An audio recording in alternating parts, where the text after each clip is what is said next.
322 का कोर्स पढ़ रहे हैं। इसमें आज हम पढ़ेंगे मेनू प्लानिंग। स्टूडेंट्स, हम सब जानते हैं मेनू प्लानिंग क्या होता है। हम जब किसी रेस्टोरेंट में खाना खाने जाते हैं, किसी होटल में खाना खाते हैं, तो वहाँ पे हमारे को एक पेपर टाइप से कुछ मिलता है जो कि किसी पोली में हो सकता है और आपका वो पैक्ड हो सकता है किसी में। तो वो क्या कहलाता है? आपका मेन्यू। वो कहलाता है मेन्यू। उसमें हमें हमारी जो चॉइस है वो सेलेक्ट करनी होती है। और या फिर हम बात करेंगे हॉस्टल वगैरह, तो हॉस्टल में भी हम बार बार बात करते हैं कि आज मेन्यू में क्या है। मेन्यू में क्या है मतलब कि जो प्री प्लान्ड फूड ग्रुप्स हैं उनको इंक्लूड करना, वो क्या कहलाता है? Menu planning. जिसमें कि हमें आसान हो जाता है कि आज हमें क्या बनाना है।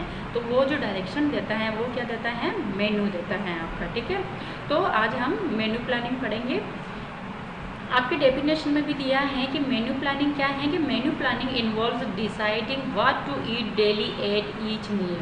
मतलब कि हमें हर मील में एक डाइट में, मील मतलब कि एक डाइट है, एक मील में एक डाइट में हमें हर दिन क्या खाना है, क्या बनाना है, क्या हमें उपयोग में लेना है, वो क्या कहलाएगा हमारा? वो कहलाएगा हमारा मेन्यू प्लानिंग। ठीक है, तो स्टूडेंट्स, आप उम्मीद करती हूँ कि आप लोगों को समझ में आ गया होगा कि मेन्यू प्लानिंग क्या है। हमने पहले फूड पढ़ा है, फूड ग्रुप्स पढ़ा है, माल न्यूट्रिशन पढ़ा है, ओवर न्यूट्रिशन, अंडर न्यूट्रिशन पढ़ा है। ये सब चीज़ें किस पे डिपेंड होती हैं? अपने मेन्यू प्लानिंग पे डिपेंड होती है। किस पे डिपेंड होती है? मेन्यू प्लानिंग पे डिपेंड होती है। अगर आपका मेन्यू सही है, आपने सही चीज़ें सेलेक्ट की हैं, तो आपको, क्योंकि आप मेन्यू में ही डिसाइड करेंगे कि आपको कार्बोहाइड्रेट भी लेना है, आपको विटामिन्स भी लेने हैं, आपको मिनरल्स भी लेने हैं, आपको फाइबर्स भी लेने हैं और आपको प्रोटीन भी लेना है। तो ये सारा मेन्यू में ही आप सेलेक्ट कर लेंगे। तो मेन्यू ही पूरा ओवरऑल आपका डिसाइड करेगा कि आपके सारे न्यूट्रिएंट्स कितनी मात्रा में हैं या नहीं है। ठीक है, तो नेक्स्ट हम पढ़ेंगे। इसमें डेफिनेशन हमने देखी है इसके कि मेन्यू मतलब कि आपके का 1 डे मील जो है वो आपका मेन्यू प्लानिंग में आता है। ठीक है, ये कह रहा है कि menu planning can be defined as a simply practical exercise which involves applying the knowledge of food nutrient requirement and individual preferences to plan for adequate nutrition.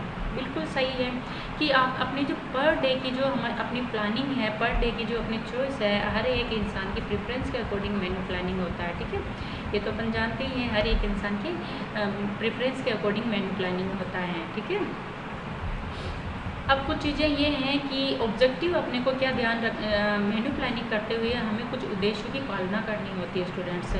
क्योंकि बिना किसी उद्देश्य के सिलेक्शन के बिना हम उस चीज़ को पूरा नहीं कर पाते। ठीक है, तो क्या उद्देश्य क्या है? मेन्यू प्लानिंग का उद्देश्य क्या है? हम सब सिंपली अगर बात करें तो मेन्यू प्लानिंग मतलब कि हमने ये डिसाइड करके रख दिया, एक चार्ट बना के रख दिया, एक परफॉर्मा तैयार करके रख दिया कि हमें पर डे हमारी जो रिक्वायरमेंट है उसके अकॉर्डिंग क्या खाना है, क्या बनाना है। तो वो क्या हो गया? मेन्यू हो गया। ठीक है, तो उसकी इंपॉर्टेंस क्या हो सकती है, उसके ऑब्जेक्टिव्स क्या हो सकते हैं? उसके ऑब्जेक्टिव्स क्या हो सकते हैं कि ये हमें क्या करेगा? ये हमें हेल्प करेगा कि हमें डेली का क्या करना है। ठीक है, और कुछ चीज़ें हम अगर उसके हमने मेन्यू बना के रखा है तो वो हमारे जो बजट, क्या हमारा बजट है और कितना हमारा इस पर एक्सपेंडिचर हो रहा है, ये सारी चीज़ें भी हमें पता चल जाएगी। तो हम स्टेप बाय स्टेप इसके ऑब्जेक्टिव्स के बारे में पढ़ेंगे। फर्स्ट है कि to satisfy the nutritional needs of the family members. क्या करेगा ये? अपने जो फैमिली मेम्बर्स है उनकी जो नीड है, उनकी जो आवश्यकता है, उनको सेटिस्फाई करेगा। क्योंकि हम जब मेन्यू प्लान बनाएंगे, जब हम परिवार का, पूरे परिवार का मेन्यू प्लान बना रहे हैं, एक तो यानी कि इंडिविजुअल नहीं होकर ग्रुप हो गया, एक है इंडिविजुअल कि हम खुद के लिए मेन्यू प्लान कर रहे हैं। किसके अकॉर्डिंग? अकॉर्डिंग टू RDA, जो हमने RDA पढ़ी है, रिकमेंडेड डाइटरी अलाउंसेज जिसको कहते हैं, जो कि ICMR ने दिया है, Indian council of medical research, उसके अकॉर्डिंग ही हमें मेन्यू प्लान बनाना है। आप लोग प्लीज़ नेट पर सर्च करके RDA की एक पेज को जरूर डाउनलोड कर देना, या फिर मैं आपको PDF में भेज दूंगी, आप लोग उसे चेक कर लेना। उसमें एज के अनुसार और काम के अनुसार, इंसान जितना काम कर रहा है, जितना कार्य कर रहा है, तो उसके अनुसार उसको डिवाइड किया हुआ है कि कितना आयरन चाहिए आपको, कितना प्रोटीन चाहिए, कितना कार्बो चाहिए, सारी चीज़ें डिवाइड कर रखी है।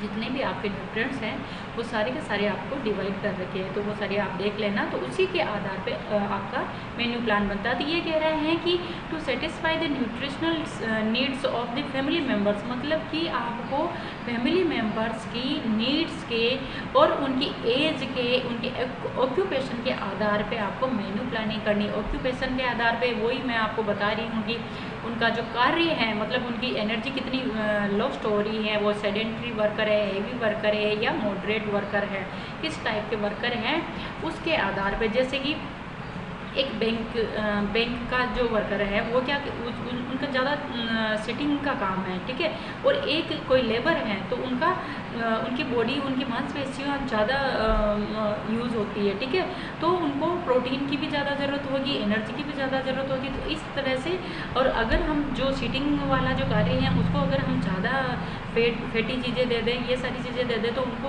और ज़्यादा ही अगर उनको विटामिन वगैरह दे दें तो वो टॉक्सिसिटी जो अपने विषाक्तता पड़ी है कि ओवर न्यूट्रिशन के कारण हो जाती है, तो वो हो सकता है। ज़्यादा कार्बोज या फैट दे दिया तो उनको ओबेसिटी की प्रॉब्लम भी हो सकती है, ठीक है। तो उनके बॉडी पोस्चर के अकॉर्डिंग हमें मेन्यू प्लान करनी है। तो ये क्या सेटिस्फाई करता है, फैमिली मेम्बर्स की एज और ऑक्यूपेशन के आधार पे हम डिसाइड करेंगे और वो उन सब की नीड को सेटिस्फाई करता है, ठीक है।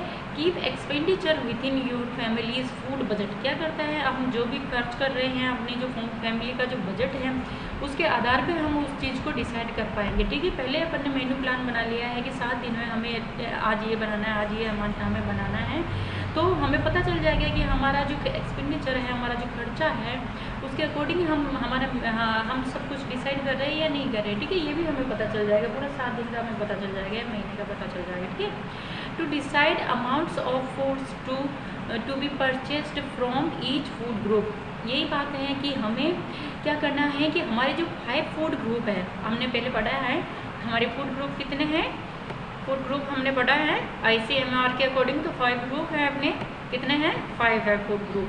तो हमारे जो 5 फूड ग्रुप हैं उनके आधार पे हम उस चीज़ को परचेज कर पाएंगे, ये हम डिसाइड कर लेंगे। क्या इसका मेजर ऑब्जेक्टिव और कि हम ये डिसाइड कर देंगे कि हमें कितनी अमाउंट में जो 5 फूड ग्रुप हैं उनकी चीज़ें परचेज करनी है, ठीक है। तो क्या करता है, to decide amount of foods to be purchase from each food group, क्योंकि हमें मेन्यू प्लान प्रॉपर वही कहलाएगा जिसमें हमारे सारे के सारे फूड ग्रुप्स हो, ठीक है। To consider family size and composition, आपके फैमिली साइज क्या है और कंपोजिशन क्या, कितने लोग हैं अपनी फैमिली में हैं, उसके अकॉर्डिंग हमें इसमें हेल्प करेगा मेन्यू प्लानिंग, ठीक है।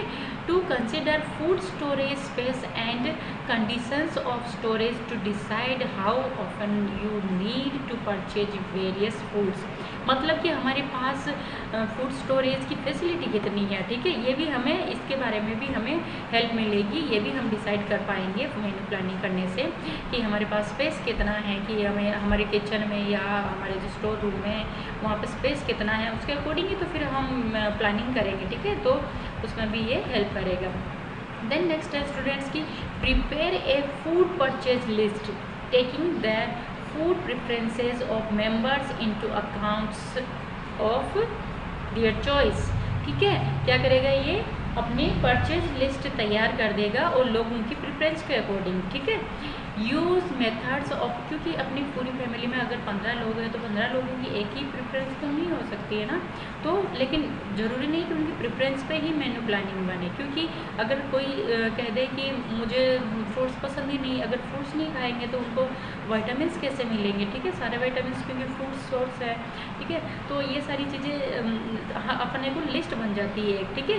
Use method of preparation which retain nutrients without sacrificing palatability, ठीक है। क्या करेगा ये कि हमें ये भी पता चल जाएगा कि मेथड कौन सा है प्रिपरेशन का, फूड प्रिपरेशन का, कि आप किसके द्वारा आपने मेन्यू प्लान किया है। अगर हमने मेन्यू प्लान में ज़्यादातर आपने सलाद की बात की है तो सलाद को क्या करना है, कट ही करना है, लेकिन हमने लॉन्ग प्रोसेस की बात की है, कुछ मिठाई वगैरह बनानी है, लॉन्ग प्रोसेस कोई चीज़ बनानी है, तो उसके मेथड का पता चल जाएगा हमें, और कौन सा मेथड है जिससे कि हमें हमारे जो न्यूट्रिएंट्स है वो रिटेन हो रही हैं, वो उन पर हार्मफुल इफेक्ट नहीं पड़ रहा है और वो ख़त्म कम हो रहा है, ठीक है।